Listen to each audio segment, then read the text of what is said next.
just a caveat, right? I saw the title, I was like, not possible, right? Perfection is definitely not possible in pricing, right? It's something that you're always hungry for more in terms of trying to get it right. And at every stage, it goes through iterations is my biggest learning.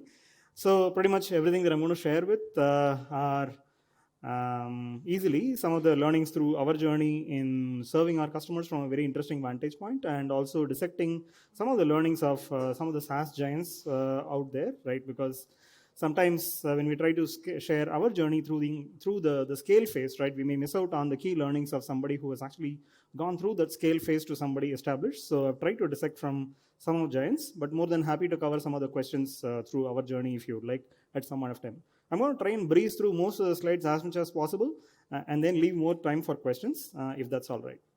So I'm Krish, co-founder and CEO of Chargebee. We specialize in subscription management and billing, serving mostly SaaS and SaaS-like businesses. But even the fact that I'm able to actually say, okay, we serve SaaS and SaaS-like businesses, right? That clarity emerged over a period of time, right? And that's one of the things that I would like to touch upon in terms of how much pricing plays a huge role in thinking about who you serve as a customer, who do you really want as a customer, and how do you make sure that you're able to filter and strangulate in a way that your perfect customer is able to find you and then say, okay, oh, that's for me, right? And that's the point we all want to get to. How do we get to that place is what we are actually going to try and get to here. So your pricing determines who you serve as a customer. If you price it too low, then you may win a lot of customers, but then you may lose your business because you may not be able to profitably serve the businesses continuously, right?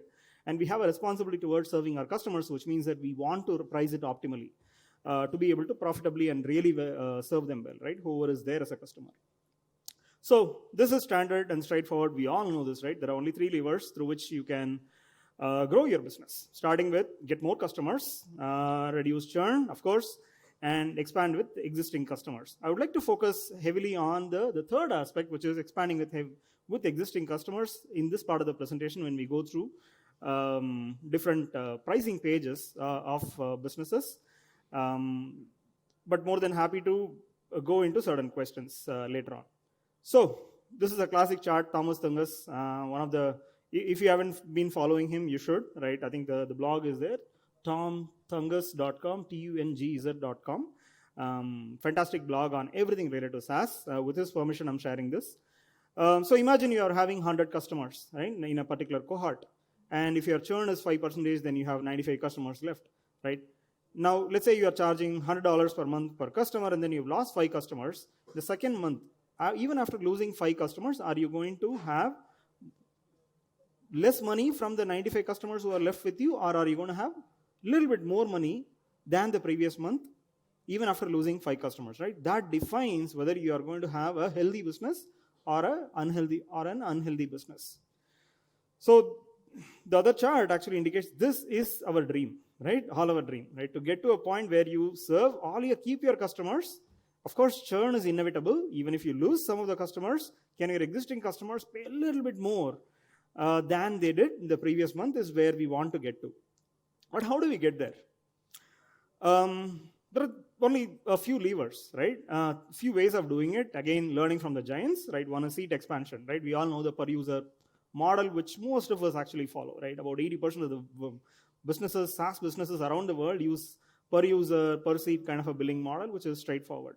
The other one is resource expansion, right? Proven model, which is overage kind of a pricing model. The third one is cross-sell, right? But you don't want to actually build multiple products straight away unless you get your product market fit and scale going for at least one of the products, right? But this is definitely a lever that is available when you have a good customer base, you understand their problems, and then you want to expand your wallet share by introducing newer products to your customers. That's another way of doing that, which pretty much everybody tries to get to. But trying to do all of this prematurely is a very hard place to get there. How do we get there? Is through a series of controlled experiments. The reason I say controlled experiments is that, take a look at this. This is HubSpot's pricing page today.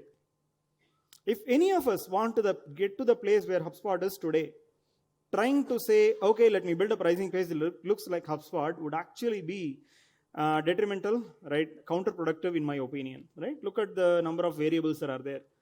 So many currencies, monthly annual, so many plans, right? Enterprise starts at £1,187. and there is free tier, right? At the top, 5 different products.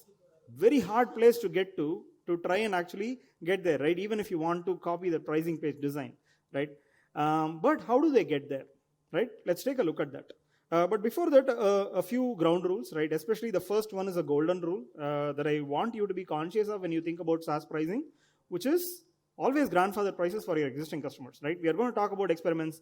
It's often misunderstood because the biggest fear, right, as a customer is also you are building, especially in B2B space, you are building on top of another person's business, another platform, and you want a stable ground on which you will build, right? Which means that you cannot break the trust of your existing customer base. Is extremely important, right? So always grandfather prices forever, whenever possible. And there is a simple rule that you can borrow from the old world software, right? Which is the installed software world. Whenever they used to give software, the software is yours. And for 1 year, you get all the patches upgrades free. And after that, if you want upgrades, then you were asked to pay a little bit more for the delta for the next version of the product, right? That used to be the software world's rule. And in SaaS, what we do today is we grandfather prices forever. We deliver upgrades for the first 2 years of the revision. And subsequent to that, you may ask them to upgrade either to the new pricing model or keep them to continue improving only on the base product's pricing model, right? But deliberately think about grandfathering prices. There are more nuances to it. You can go into it later. But that's something that we want. I would request all of you to think about consciously. Let's get to the part related to the experiments first. This doesn't get more embarrassing than that particular first version of HubSpot's pricing page, right? What we saw was a beautiful page here, but we are all embarrassed by if we are not embarrassed by the first version of our pricing page, right, what's there, right?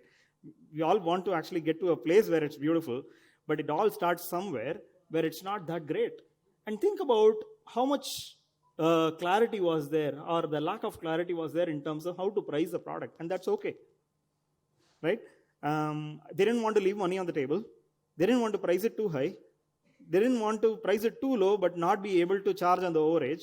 And that confusion is what you see in that grid, right? Number of contacts, basic, professional, enterprise, and then so different types of models. And then there is a less than 500 visits per month. What if somebody abuses it? Right? And then there is that one more layer, trying to actually capture and make sure that every corner is kind of covered. And then they probably realized, I'm probably optimizing for that 1%er who's likely to abuse, right? That's not ideal. Then they came to this point where it's a lot more simpler, right? So this is one of the iterations. Let's move forward, right? This is a few years later. That one is a brilliant experiment in my opinion. Look at that. Required onboarding $3,000. The reason, and I was one of those customers at that stage, in the very early days of HubSpot, that is our early days of our journey, we signed up with HubSpot.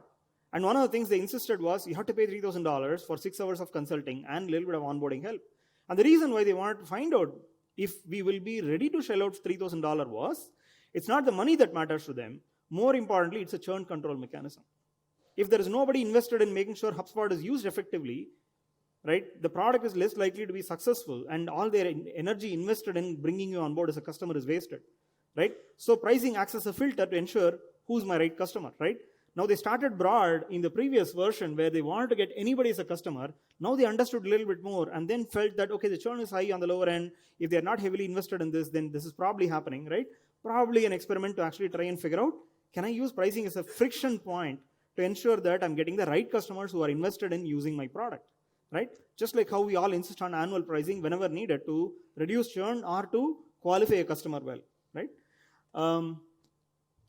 This one, today, this was one of the slightly intermediate versions. Look at starter plan. Now the product has matured to a large degree. There is a starter plan, there is an enterprise plan, which is actually $3,200 per month, paid annually, right? That's a product, but then now they want to build the moat at the entry level with a $50 product and then a free plan, and then there is also the HubSpot for startup program and all of that, right?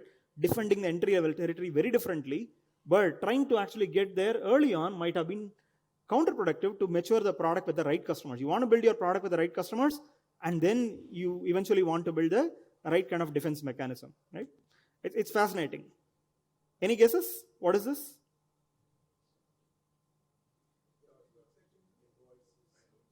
No? Pricing page from web.archive.org of HubSpot. Look at the number of experiments that are happening. Not major experiments, no changes of prices in a major way or anything, but a little bit of details. Like probably the little details like required onboarding $600, changing the text of that, right? Or changing the color of that to say most popular option, right? The little details to A/B test and then try and figure out like what's working, what's not working, changing your copy, trying and translating the page into a different language based on IP and so on and so forth. But deliberately, there is thoughtful, continuous experimentation when it comes to pricing. And this is my dream state of how I want our pricing page to actually look like. I'm embarrassed to show that. That's why I'm showing you HubSpot's page, right? But this is where we want to get to. And this is not HubSpot in isolation, right? We are going to look at a few more experiments of other companies who have done this beautifully. Let's move on. This is Shopify. One of the 2011 versions, right? Shopify started in 2004, to jog your memory. This is 2011 when the polish started in the product, right? Because they got the product market fit and then it was beautifully scaling, but they really started becoming a breakout company after 2010, 2011. And this is one of the pricing pages from 2011. Let's look at the next version. This is 2012. The difference is there are only 4 plans, and look at that, Premier above Enterprise. So creative. So my point is not to criticize them, right? It's okay, right? We spend an inordinate amount of time trying to get it perfect before we ship it out, and that's not how it has to be, right? It's all about continuous experimentation is my point. Shopify POS, a new product got introduced. There is a $14 starter plan that they are trying out just to see, because they didn't want that to be one of the major plans, but deliberately they have one plan here. Another iteration from 2015. $14 plan went up. They introduced a $2,000 product called Shopify Plus. The pricing is not visible here, but that was a $2,000 MRR per month product that they tried introducing in Shopify Plus. They introduced sell online and sell in person. The store thing got introduced. And the most important experiment that started around 2014, 2015 for Shopify was the credit card transactions. Credit card rate, the payment processing became a feature of Shopify as an e-commerce platform. Earlier, they used to make money only on the platform fees. And they were not a breakout company then. The company really became a breakout company after some of this money started moving through them, right? Payments became a feature of Shopify commerce. Look at that, right? They started charging money here. And the reason I say experiments is that we'll come to the point where it's a real revenue driver. Roughly, they make like $1 billion in revenue today, and 30% of the revenue comes from payment processing. That's the majority of their flywheel, and that's beautiful.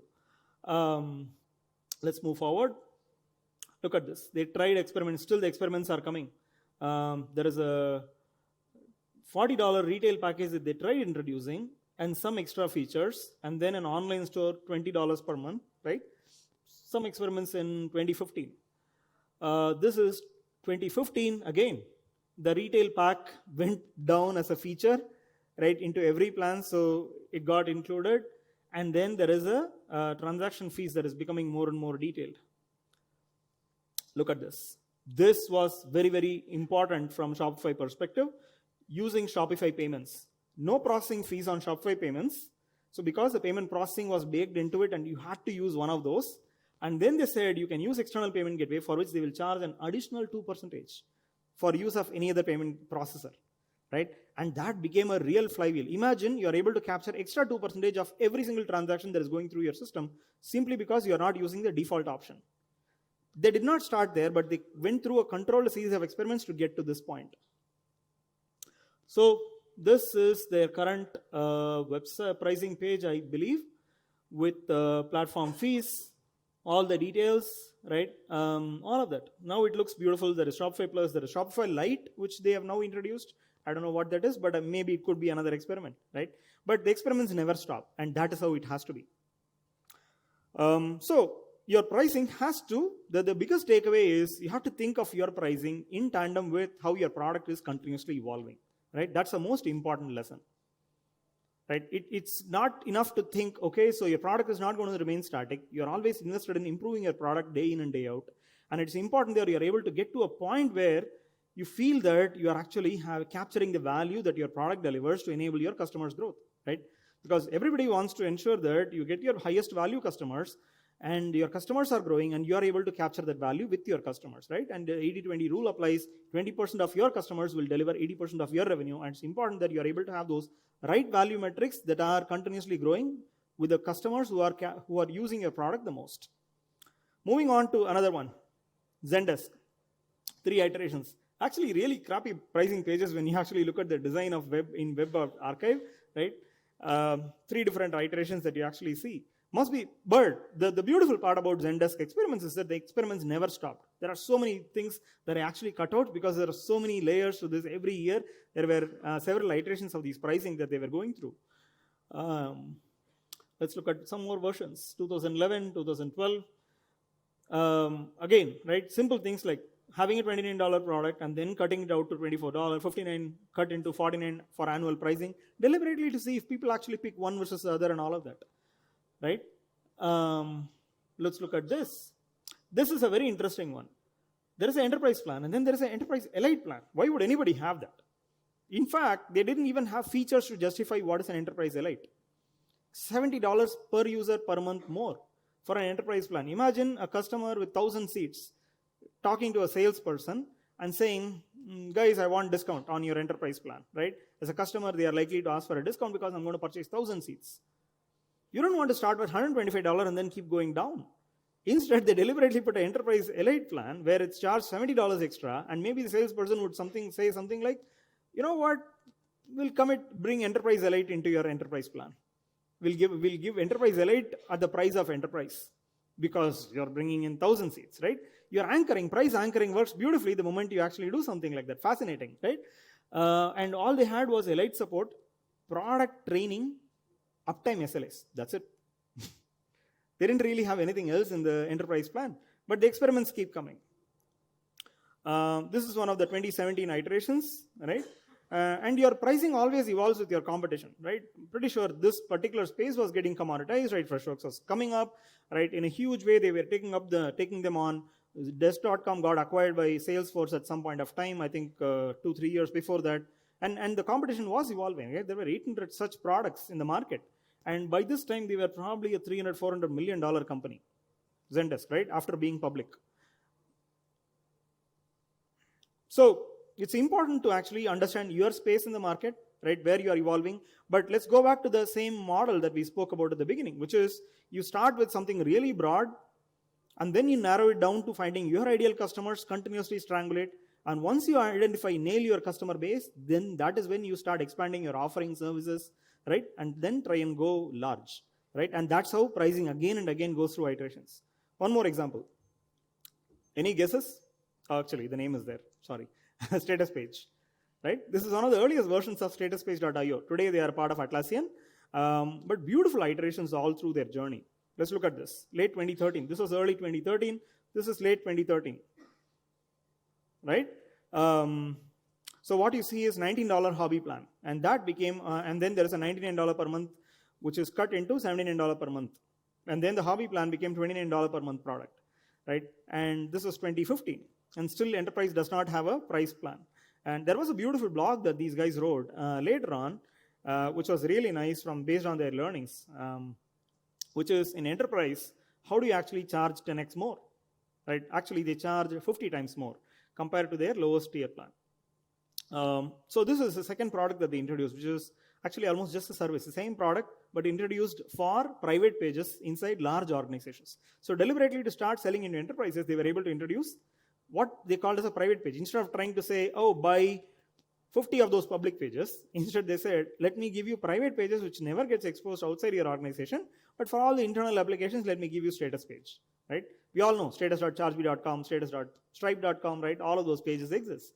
And these guys power those pages. And they did not know how to actually price it for enterprises inside the organization. How do I price it? So they tested it with the customers to actually give a ROI calculator, and then they tried to highlight the features that enterprises care about. Moving on, then they came up with by late 2015, they had tested this, and by early 2016, they were able to roll out a price for enterprises. This is the private pages section, and then that is a public page section from early 2016. And today, this is how it looks, right? Look at the third product that they have introduced, which is audience-specific pages, right? One more. iteration coming through. This is as part of Atlassian now. And then they were able to actually, by this time, they had introduced their enterprise plan to be $1,500 compared to a $30 plan in the early stage, right? And some of the features that they deliver were like very similar to the SSO, SAML, enterprise redundancy, right? Backup, right? Whatever, or SLA support and all of that, and then maybe CEO's phone number, right? Those are all the reasons why somebody would actually start paying $1,500 per month compared to $30 per month. Think about it. I think there is plenty to learn from some of these examples because pricing is an iterative process, right? Yes, there is an art to it. There is a lot of psychology behind it, but there is a beautiful place that we can all get to, provided we think about this as a series of scientific experiments.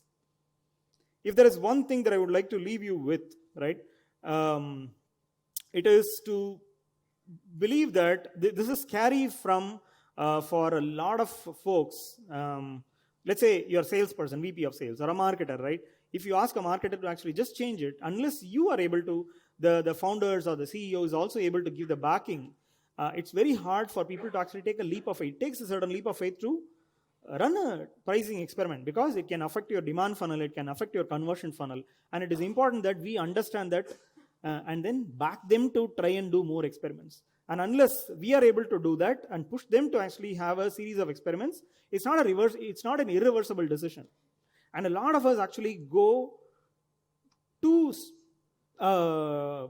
we actually get hung up on the fact in trying to get it perfect, assuming that it's an irreversible decision.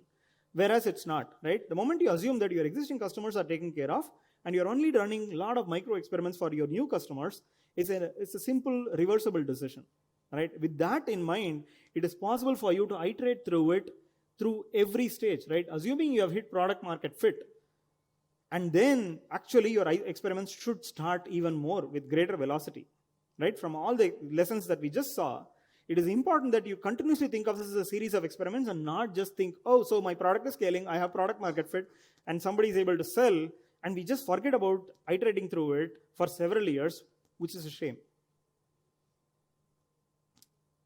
So, here is one ask. I think I was speaking with Mark Organ, who was a founder of Eloqua and then building a second company, and he was telling me, right, one thing that one of his mentors told him was, go through the thought experiment of trying to think, how do I increase my price by 20% every year? And think about this every single year. And he said he was able to start from a $4,000 product to be able to sell $1 million contract in about 4 to 5 years. It's a forcing function to think about your product and service, to think, what do I build into my product or service that is of real value to my customers that they will feel like this price is justified, right? And we are not saying tomorrow, right? 1 year from now, can you increase your price by this much? And what would it take for you to actually build that much value?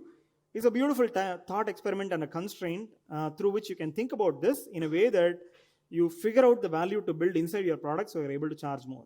Because you owe it to yourself and your customers to build a beautiful business that you're able to sustain and deliver exceptionally good service, right? And pricing becomes a filter for customers to make a choice to say, I think this is the business I want to work with, right? As a partner, and pricing plays a huge role in that, right? Thank you so much.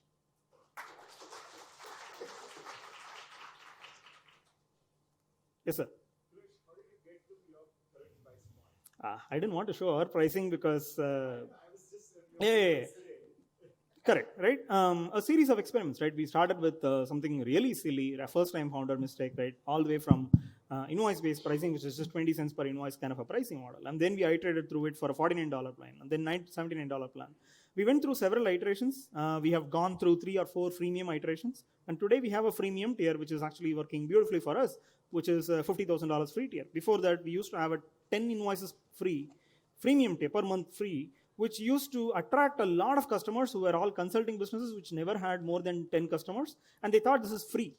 But what we wanted was freemium to work in a particular way to for them to grow with us, right? And customers thinking this is always going to be free is a completely orthogonal set of expectations, right? So deliberately changing the pricing to something where we were able to give more generous freemium, but with the expectation that at some point you will start paying for this product, and that too a premium price which starts at a $99 or a $299, deliberately changes everything in terms of expectations and then helps you get the right type of customers. So it was through a series of mistakes, iterations that we went through. It was not easy because it's generally scary to think, oh, what if customer conversion drops significantly, right? And that happens. But just model it in Excel sheet and then try to find out and then continue to do that is what we did. Every 6 months or so, we consciously thought about pricing as a growth lever to think about, okay, how do I use pricing to filter and work with the customers we want to work with?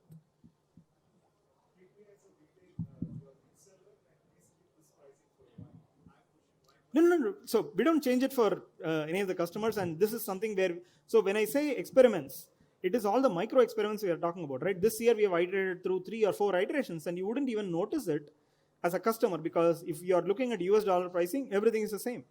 We now introduced all the currency pricing, right? And then we introduced monthly and annual with some discounted on the annual. Nothing else has changed, right? If you are looking at as a customer, nothing changes. Even as a prospect, nothing changes. We just make it narrower and narrower by segments of markets to make it appealing to them, and then translated pages for those businesses, right? And then we are now introducing customer support, which is in that language for those customers, right? The more local, hyper local you want to go, right, the more global you can get, right? So pricing plays a huge role in telling them that I'm actually for you. Yes. See, basically you have a price and then you are continuously experimenting and changing the price. It could be lower, it could be higher, it could be having more value. So when you are trying to do new customer acquisition, at that point of time, it's fine. But you already have a lot of existing customers, and probably when there is too much of changes, maybe if the price has gone low and the value is lower on that, the customer doesn't want to pay you higher for that, the one who's existing when they're renewing their subscription. So how do you handle the existing customers in a price changing scenario? Always err on the customer side, which is always go with the customer, which is you grandfather in prices anyways, right? When you say grandfathering, you're keeping the prices the same for the customer for sustained period of time, right? It could be 2 years, 1 year, whatever works for your business, and they can continue to stay on the same price plan forever also, right? Only when they want to graduate from their business has grown and your feature set that you delivered for 2 more extra years after your pricing change, that is not sufficient. They want more. That is when we are talking about moving to a higher plan. And if, when they do, give them discounts, but move to a new model, right? Let's say you introduce a new product line and they want that module also, right? Charge them a little bit more, give something to gain something. But always, you can always discount, right? But we are talking about, let's say, from your current base of, let's say, 500 paying customers to your next 5,000 customers, you don't want the weight of 500 customers to stop you from thinking about your next 5,000 customers, right? So you can be very generous on the existing customer side, but always optimize for the possibilities of the larger customer base you can grow, because your velocity should be increasing in terms of how many customers you are acquiring on a monthly basis going forward. So yeah, a very good presentation here. yes, sir. Yeah, so at what number of customers does this all make sense? That is the less than 100 customers, or even before you are having customers, you should start your experiments. No. Starting is at 100, but if all I'm getting is, let's say I'm having a SaaS but a B2B product, getting only 20 new customers a year. At what scale does this kind of experimenting make sense? You may be getting 20 paying customers, new paying customers, but you probably will be talking to at least 100 or 200 of them prospects in a given year, right? And that's actually a good scale to talk to, not just on the website, right? So everything here is a thought process to think about pricing in terms of transparent pricing.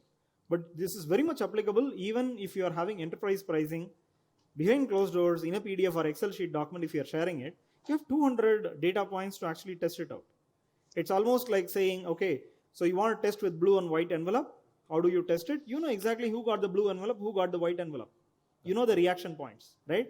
And so you will be able to do that even with a few hundred of them. And prospects. Can you also talk a little bit about, I think I'm continuing on the other person's question. When you're grandfathering an existing customer, the logistics of it, and how do you lock, say, a newer feature versus enabling a newer feature and getting getting that customer onto the newer price plan or whatever that? It's a long conversation, but there is definitely a lot of lessons out there, right? When it comes to grandfathering, happy to share. Drop me a note, right? I can probably point you to a few blogs where we have written about how to grandfather prices. Sure. The most beautiful one that I saw maybe is from Adobe.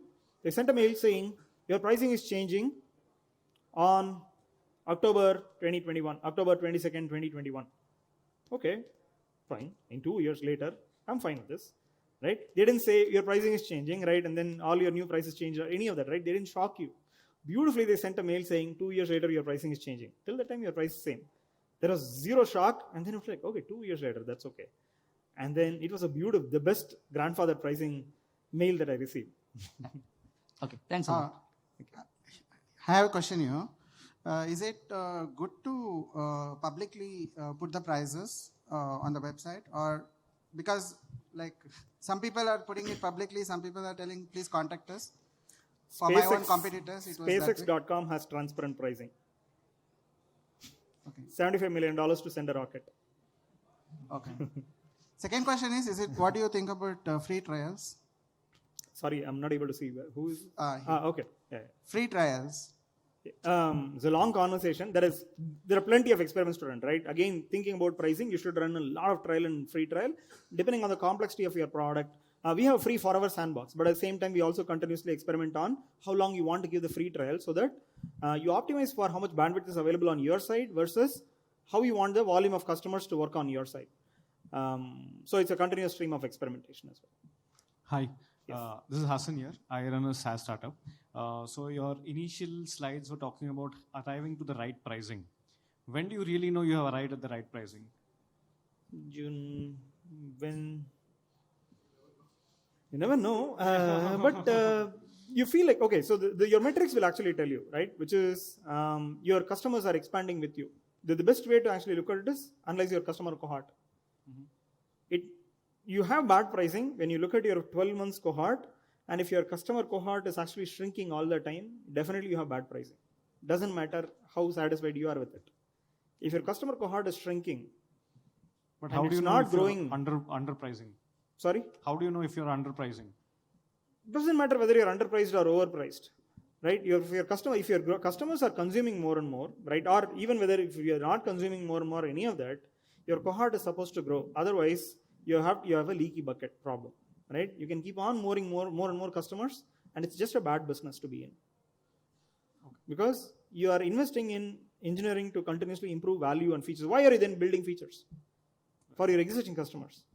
Why should you be building any features at all for the customers if your cohort is going to shrink all the time? You should just stop, right? Right. Okay. Yes. Hi, Chris. I have a question. Chris, where do you say no to discounting to a customer, especially if it's a dream customer? Where do you say no? You don't have to. If it's a dream customer, of course, get the logo. Right? Do whatever it takes to win them. It's a long-term partnership, right? SaaS is all about subscription, and SaaS is all about long game, right?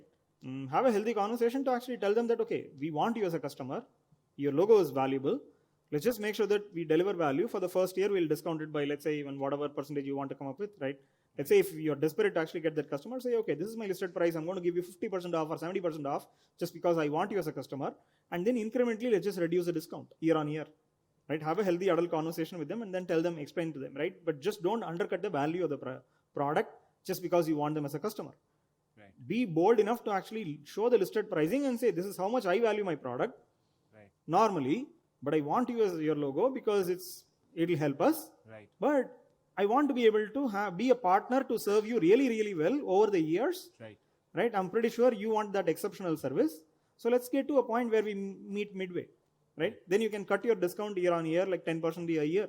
Right? But not your price, but your discount percentage. That way, if the consumption is growing, your price should grow, but your discount percentage should reduce. And how would this be different for a normal customer where branding is maybe not the primary concern? Normally, it takes a lot you need a really good salesperson or a founder who says no to discount, because that should not be the reason why your salespeople are able to sell the product. Because unless you actually put your foot down to say, you have to learn to sell the value of the product. Many a times when that internally, at least, that agreement is not there, salespeople tend to actually sell based on price. And those customers might end up becoming your bad customers that you don't want, because they probably are not buying because of value. They're probably comparing your against competitors and then thinking, okay, so this is a cheaper one, right? These guys are giving discounts, so let me choose this. No, you don't actually. Yes, you can win those, but the conversation should have started from the value delivered and then price, right? It cannot be, I'm choosing you because of your price, right? Otherwise, then it's always a harder conversation in every renewal, right? All of that. And they may not find most value out of your product, or they may not really use your product to the fullest extent to get the value, right? You want customers who are demanding in value, not demanding in price. Right. Thank you so much. Thank you. Chris, just catching Just up on one last question, right? Time up, it seems. Okay. Go ahead, please. Yeah. So catching up on the tail of the conversation which is left, the value, right? So now most of the pricing is now based on features or number of users, licenses, and so on, right? So what's your comment about pricing based on benefits, right? For example, every feature is for a particular benefit, right? Outcome-driven pricing. There are very few is it too examples that we risky generally to see. go that way, because that's the one that we want to experiment now in order to penetrate the market much more faster? What's your comment about it? Not many companies are able to have that maturity to be able to do that. I've seen some do it, but it's generally rare, right? Where you take a percentage of the outcome, right? For example, Profitable, one of our partners, have this product which actually helps you recover money from failed transactions, where they take a 5% of how much ever they recovered, right? It takes a real bold stance to actually be able to do that and also justify the value back to the customers to take a percentage out of that, right? The value delivered to the customer. We see that it's very rare, but maybe that will be the next evolution of pricing we will see, when products also know what value am I delivering to the customers, right? Generally, it's also a hunch to a large extent to say, I think this is the value for the customer, right? Unless it's very concrete, it's harder, right? Or if you say, okay, I'll drive more revenue to you, but all you actually do is, let's say, some website optimization or something, right? Customers will say, of course, there are plenty of influencing factors, right? How do you know that this is your product actually influenced that? You don't want that. You want that to be unarguable with respect to the value delivered by your product. Then it's much easier to do value-based pricing, or rather outcome-based pricing. Cool. All right. Thanks, everyone. One last question. If that's all right. Okay. Quickly, please. Okay. So in our company, we sell to India as well as to international markets. And one of our main apprehensions of putting a price out there is we always we kind of charge a higher price to international customers, but we always fear that when we put an actual price amount, a dollar value and maybe an INR value, people will contest that in India you are selling at a lower price. Google has it, now Amazon Audible has it, right? So many products now have differentiated pricing based on IP and currency, right? And it's only half the price or even less than that. But what you're actually talking about is a 1% problem, right? Where the 1% of value, people who are value conscious might actually hunt for that in a different currency and purchase it. But it's okay, as long as it's a self-service product and then people buy because of that, let them buy it. It's okay, right? You're giving them, unless you actually find most of your customers are actually deliberately doing it. B2B, that's the thing. Yeah, B2B customers, we assume that most of them will do it. The only way to know, right, is based on your customer segment, right? Consciously on our customer segment, maybe they won't, is my hunch. For your customer base, you have to see, right? If you are, let's say, selling to small e-commerce vendors, right, who might actually be very picky about buying a $99 product versus a let's say a 3,000 rupees product, and they might actually deliberately choose their IP to India to see the INR price and then pick that. They may jump through all those hoops, right? But if somebody actually puts so much effort into actually getting that and still buying your product, happily give it to them, because it's not going to cost you anything in terms of a lot of back and forth conversation through a salesperson, right? Deliberately just price it in a way that it is okay, but you don't want it to be too different, right? For example, you could price it at $100 on the US dollar pricing and then maybe 5,000 rupees on the Indian price. Yes, you are leaving 2,000 rupees on the table, but if more customers will buy because of that, that's good. But generally, it's a 1% problem. You want to optimize for the 99% of the crowd who purchases online, which is what you should try and target if you are doing do it yourself, Right. and less on the last 1% who might abuse it, right? If Google is able to do it, let's just go back, dissect them, and then study how it's working for them, how they've implemented it, right? Sure. Based on IP, then store a cookie, where the people actually saw that first time and all of that, and then show the same prices and all of that. And there is plenty of tools and experiments you can do, right? You have now Clearbit to reveal, to tell you the reverse IP lookup of a particular company from which somebody looked at it, and anybody else who actually looks from the same company, you can show the same price. Clearbit reveal tells you based on IP, right? There is nothing called privacy, right, to a large extent. Sure, thanks. All right? Thanks so much. Thanks, everyone.